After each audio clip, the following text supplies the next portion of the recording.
Hey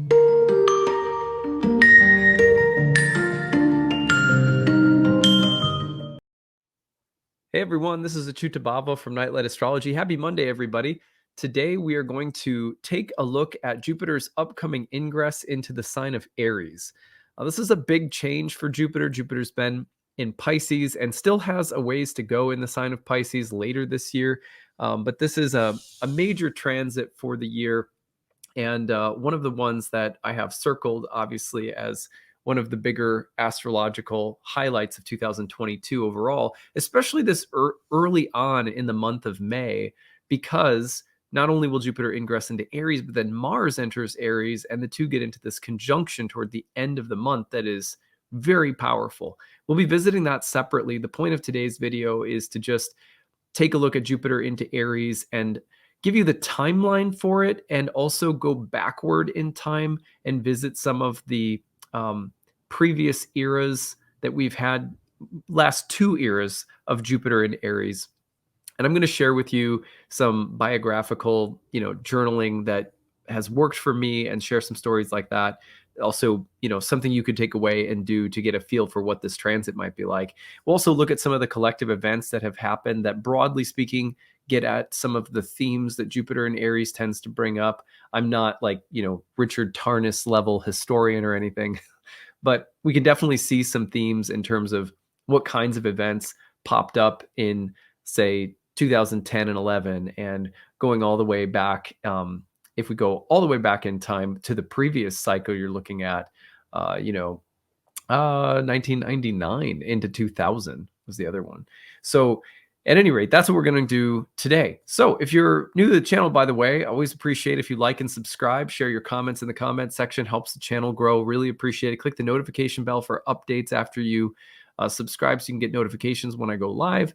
Transcripts of my talks can always be found within 24 hours on the website, which is nightlightastrology.com. And don't forget, my new class, Ancient Astrology for the Modern Mystic, starts on June 5th. It's coming up really soon. There is still time to join. You can check it out on my website, nightlightastrology.com.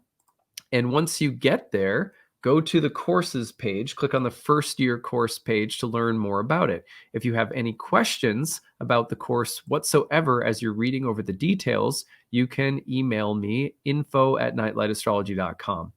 Once you're there, you will notice the main features of the program. This is a one-year course in ancient Hellenistic astrology. It's meant to prepare people to professionally read birth charts for other people, but many people take it just because astrology is their hobby and they want to go deeper with the course as a personal form of transformation. And it's very enlightening to study astrology. People from all walks of life all around the world have taken the course. We've had thousands of people go through it. And yeah, it's a well-developed program at this point, and it consists of 30 online programs throughout the year. They're webinars. They're held live on Sundays around noon Eastern time to 2 to 3 p.m. So it's about 2 to 3 hours per class. We also have 12 guest lectures outside of those 30 programs. So that's 42 classes on the year. And then there are also breakout study sessions, like tutoring sessions with my staff, that are led in between our major units. And I don't know, there's probably like 8 of those or something. So you end up having just a ton of support, as much as you want. Everything you can keep and download. If you can't make it live, everything's recorded. There is a live forum discussion with tutoring staff there throughout the year. You could email me with questions throughout the year. There's tons of bonus content. This is really like, I have poured most of my creative work over the past, especially 6 or 7 years, but this course goes back 12 years at this point. It's been slowly developed and changed over the years, but this program in particular is sort of the pinnacle of what I've done as an astrologer. I've really poured everything into it. So check it out. If you scroll down to the bottom of the page, you can find the payment options. There's an early bird payment, saves you $500 off when you pay in full. Take advantage of that while it's there. You can also take advantage of a payment plan if you need to stretch it out over the course of a year. And we also have need-based tuition. So if for any reason you're struggling, and this is outside of your price point, or you have fixed income, or you're a single parent, or you're on disability, or you're a student and you're in learning mode, but budgets are tight, whatever the case might be, we always have that option there for people who want to study, but the price point is out of reach. And if that's you, just tell us your situation, and we'll be glad to help you out. Those are limited, so be sure that you apply for those now. All right. Well, that is what I have. And thank you guys for being patient with my promotional mode. There is no marketing team, it's just me. So I appreciate you guys being patient while I promote my work and try to support myself. Anyway, as we're going through, by the way, Jupiter entering Aries, I would love to hear some of your stories. We're going to have a few episodes coming up with eclipse season and everything else where we share stories about what people are seeing from these big transits. So you can always share your story by using the hashtag grabbed and then entering your story into the chat box, into the comment section, or you can email us your story, which is grabbed@nightlightastrology.com. Really appreciate hearing what you guys are up to. All right, well, let's talk about it. Jupiter enters Aries on May 10th, 2022. It's coming up quickly. Let's take a look at the real-time clock and get a feel for the transit. So here is the, here we go. I'm going to move this forward just a little bit, and you're going to see, I'm just going to go by hours just so you can see the actual ingress. It's about 7:33 p.m. New York Eastern Time, May 10th. I always set it to Eastern Time because usually Eastern Time is a pretty easy standard for people all over the world to convert. So people sometimes ask, why do you set it to New York and not Minneapolis? Because people are watching all over the world when they watch this, and Eastern Time, New York City is pretty standard for everyone to convert. So that's why I use it. But 7 in the evening, May 10th, Jupiter ingresses into the sign of Aries. And you're going to see what's so interesting about this transit is that shortly after, if we take this forward a little bit longer into the end of May, you'll notice that Mars has also entered the sign of Aries. And we have this big conjunction between the two of them, right around the 28th into the 29th, depending on if you go down to the minute or not. So that's a really powerful transit with Mars and Jupiter that we'll also be studying this month. So yeah, there we go. By the way, if my voice sounds froggy, it's because I'm still getting over a cold. In fact, I was like, wow, this is really bizarre that I'm still getting over a cold. It's just like lingering and won't go away. And it was honestly the most mild cold I've had in a very long time. Nothing to write home about, but it just wouldn't go away. And I was like, I better take a COVID test. No, it was positive. So I am currently quarantined in my home. Thankfully, my kids and my wife, as of right now, have not gotten sick, and we're going on 2 or 3 days of them testing negative and not getting sick, and me basically spending a lot of time by myself. So anyway, I'm just hoping, and first of all, I feel really lucky that I feel very fortunate that I didn't get really, really bad symptoms. Like I happen to have what feels to me like a very mild cold. So I can work, I can do everything. I've been able to work out even. It's really not been that bad.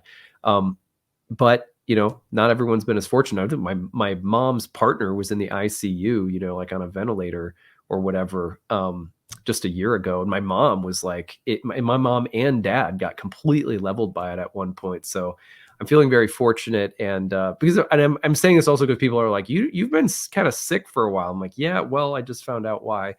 And the weird thing is that my kids and wife had a cold last week, or it was like 10 days ago or something. And then when I got sick, I thought, well, I just picked up what they had and they all tested negative. So I just kind of just spaced and was like, yeah, I'm sure because they tested negative and I probably have what they had that I'm, I wouldn't have COVID. But anyway, so I appreciate everyone asking and sending, thoughts and prayers. I mentioned it on Instagram, so I've been receiving a lot of messages and just wanted to take a moment to say thanks for that.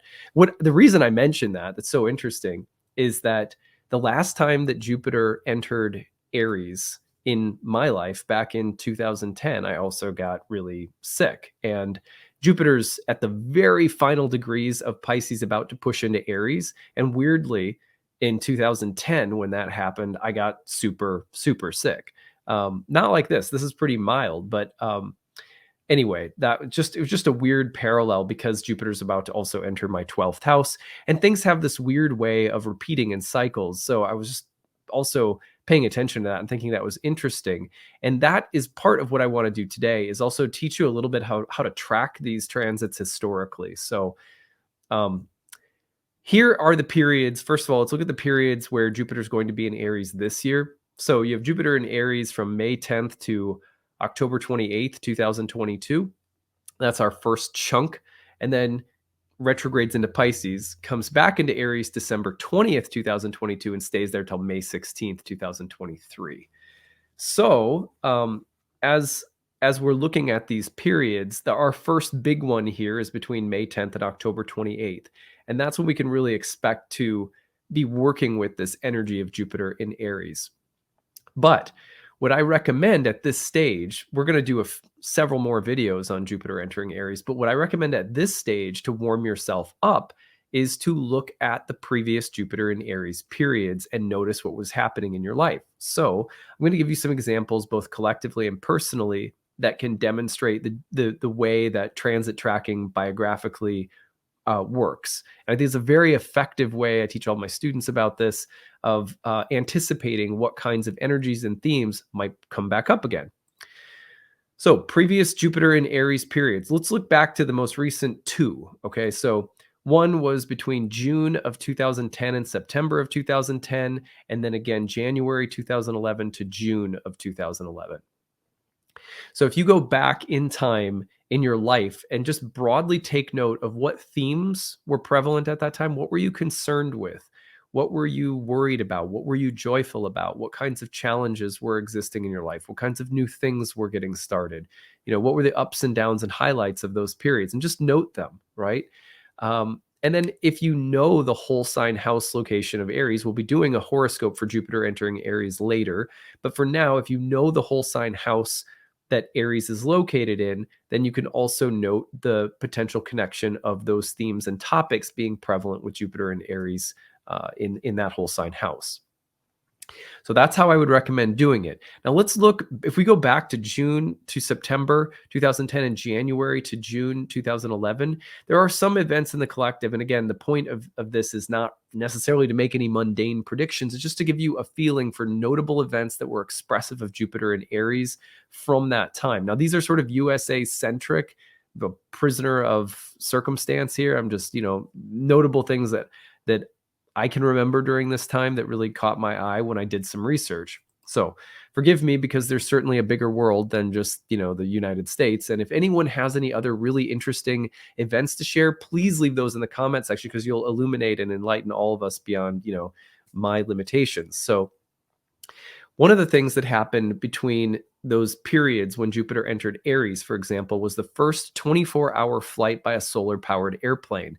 So the theme of things that are pioneering, that that are very inceptional, start something new. Jupiter is in the early spring sign of Aries, a Mars ruled sign. So it's very expansive, entrepreneurial, pioneering, risk-taking, assertive. Let's do something. Let's, take strong actions, break barriers with a kind of, boldness, and even a kind of machismo sometimes at its worst.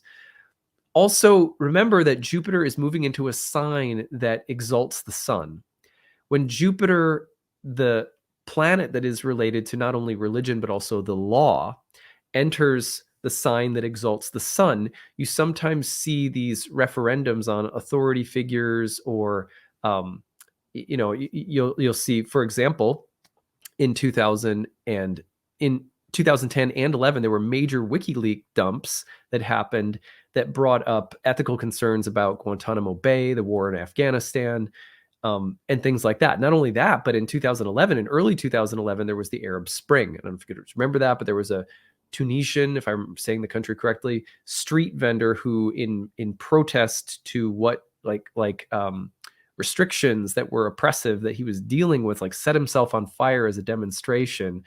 And then that sparked a series of protests and revolutionary activity and violence all across the Middle East. That was broadly called the Arab Spring, which in turn inspired the Occupy Wall Street movement in the United States.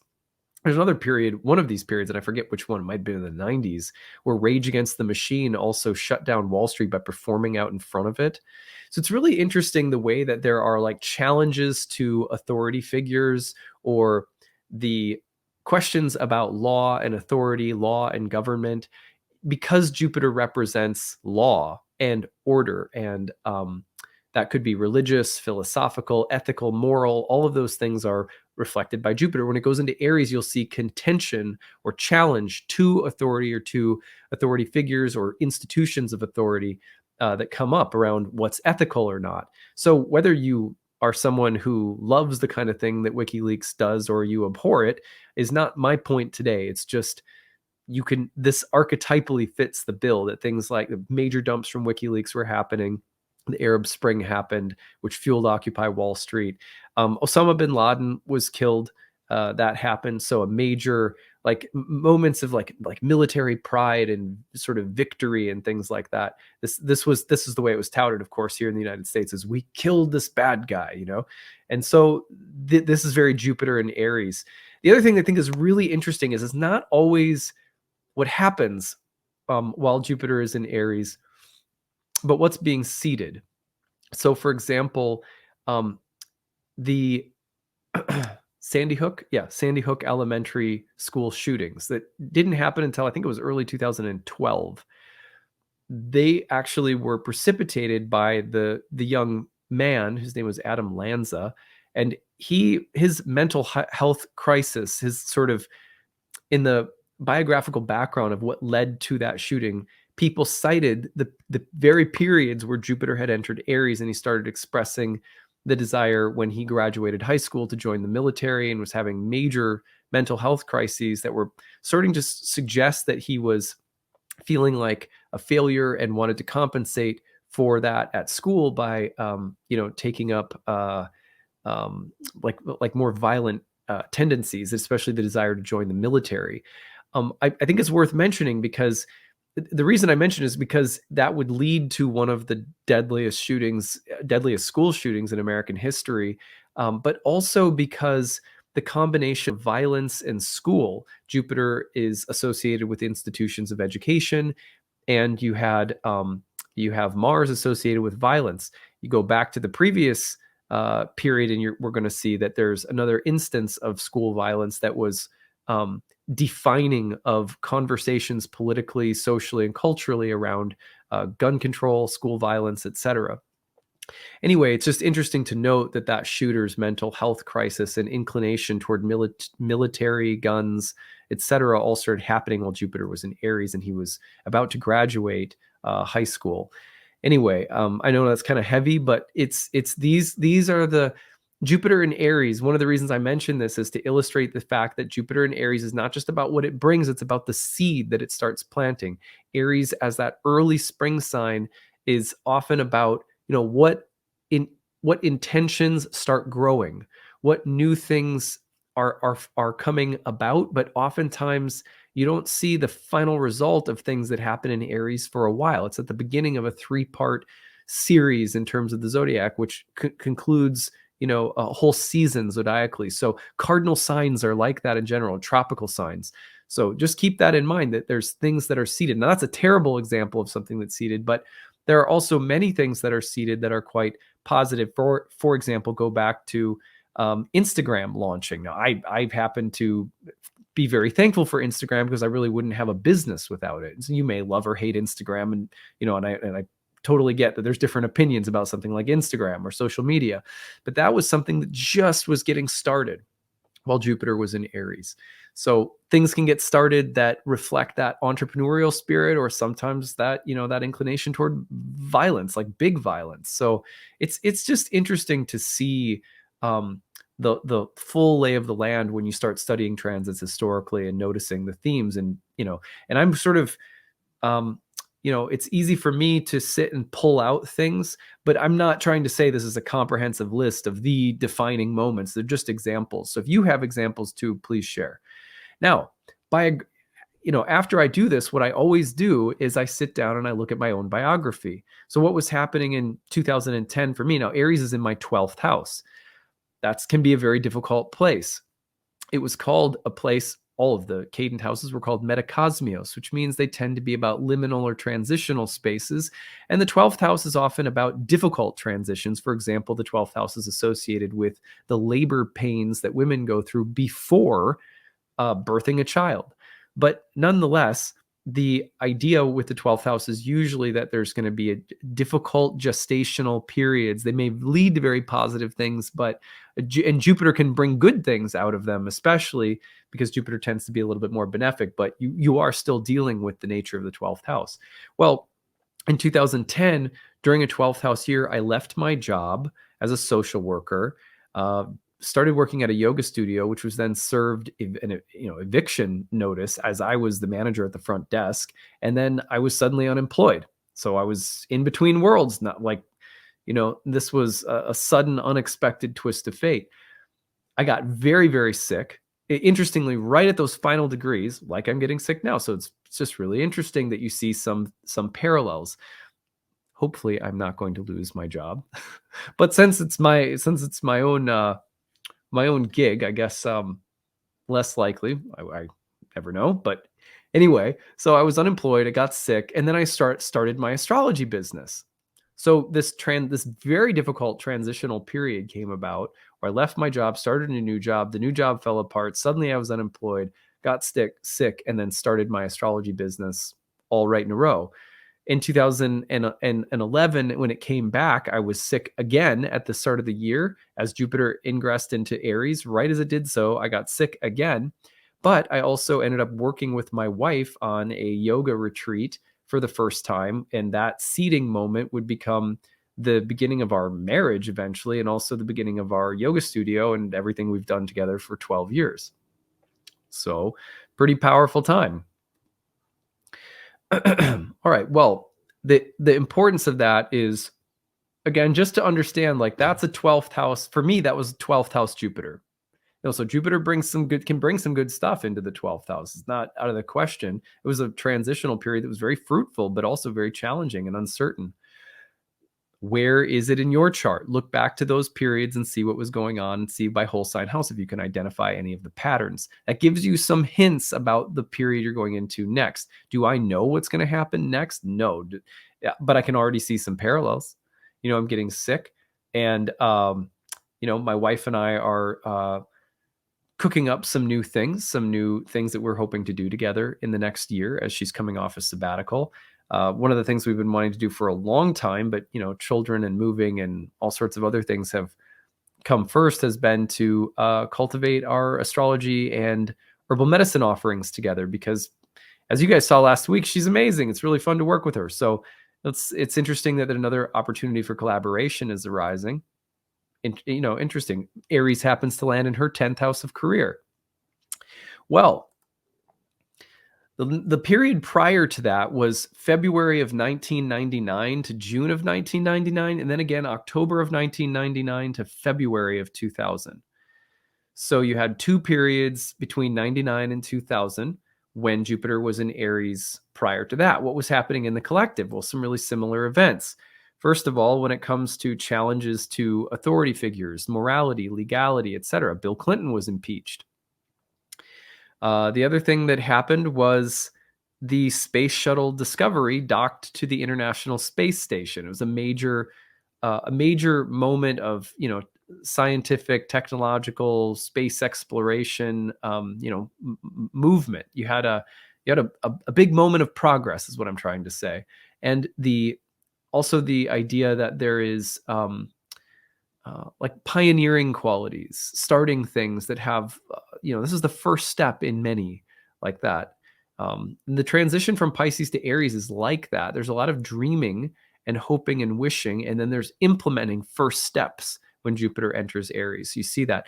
However, the same theme around violence in places of, education, the Columbine shooting happened when Jupiter entered Aries. So some similar themes if you look back at the previous time Jupiter was in Aries. This is not that I'm predicting it, but just look at what was happening around 99 into 2000 in particular. So here are the dates again: February 1999 to June, and then October 1999 to February of 2000. So if I go back into my bio, what's really interesting is I found some really similar themes and patterns. So I was in high school, and I was in my 12th house again. I made the choice to follow a girlfriend to a religious school, a Baptist college, which was not where I was intending to go. But because I went there, it would lead me to start studying philosophy and theology. At the same time, my parents' marriage and their Christian faith was deteriorating. At least the way it had looked was deteriorating. And so it was this interesting time where a very important moment of, there was an important, like, it was like a world in between worlds. My faith and family's religious affiliation was sort of falling apart as they were going through really tough stuff. And yet I had like fallen in love with this girl in high school, and we decided to go to college together. I was just in this religious school and I hadn't planned on being in one. And I mean, I was a big youth group kid. I went to church all the time. I thought maybe I was even going to be a minister. So it wasn't like totally off script for me to go to a religious school, but this was a Baptist school, which is more conservative than what I probably would have envisioned for myself. Anyway, so I go to this school, and because my parents their marriage and their faith were like transforming / falling apart. I started questioning my own, started studying philosophy and theology. That path was such a liminal space for me. It was such a space of questioning and doubts and sort of trying to reconfigure my faith. So there's Jupiter in the 12th house. My faith was being questioned as I was, going to a religious university. So I think that's really interesting. It's just, to me, just fascinating to see that they were these interlude periods that were unexpected, powerful, challenging, and led to really substantive developments in my life. And I mean, like, if it weren't for making those choices, in 99 into 2000 to study philosophy and theology, I definitely wouldn't be here today. Studying astrology, going off and drinking ayahuasca, because that was an extension of questioning my faith that started happening during that time.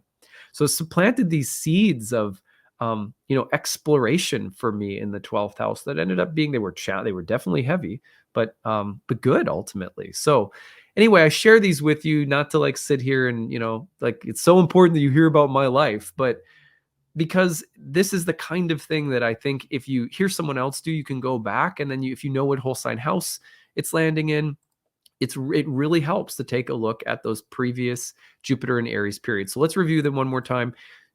Most recent was June to September 2010 and January to June 2011. So take note, what was happening? What whole sign houses Aries occupy in your chart? And then February 99 to June 99, October 99 to February 2000, what was happening? Also, if you guys notice anything in the collective that fits the bill of Jupiter and Aries, please do share. I love hearing from you guys. It's always fun. And that's what I've got for today. This is just meant to sort of warm us up. The next step will be to look at, break down the thematic elements a little bit more. I've tried to give you some idea of what they are now, but we'll take a look at Jupiter and Aries a lot more in depth. We've got Jupiter and Mars conjoining in Aries. We're going to take a look at that and some historical examples of Jupiter and Mars conjoining in Aries, which are also interesting. And we're going to do some horoscopes for Jupiter and Aries as well. So we'll do those as the month progresses, but hopefully this kind of warms us up. Again, always appreciate it if you like and subscribe, share your comments, click on the notification bell for updates. You can find a transcript of today's talk on my website within 24 hours. Don't forget the new class, Ancient Astrology for the Modern Mystic, starts June 5th. Check out the need-based tuition option if you need a hand making it possible. You can find everything at nightlightastrology.com. And as always, any questions, email us info@nightlightastrology.com. That's what I've got for today. Thanks, everybody.